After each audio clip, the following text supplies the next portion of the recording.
कृष्णा कृषी महोत्सवाचे आज महाराष्ट्राचे उपमुख्यमंत्री देवेंद्र फडणवीस यांच्या हस्ते उद्घाटन झालेलं आहे आणि या ठिकाणी कृषी विभाग तसेच जिल्हा परिषदेच्या कृषी विभागामार्फत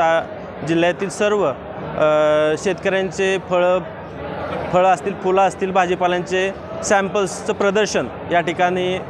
मांडलेलं आहे आणि बहुतांश शेतकऱ्यांनी या प्रदर्शनाला प्रतिसाद चांगला दिलेला आहे। आता सेंद्रिय केळी आलेले आहे या प्रदर्शनामध्ये, त्याचप्रमाणे डाळिंब असेल, वेगवेगळी फळं असेल आणि 17 ते 21 ह्या दरम्यान फळांची, फुलांची आणि ऊसाची पीक स्पर्धाचं पण आयोजन या ठिकाणी केलेलं आहे।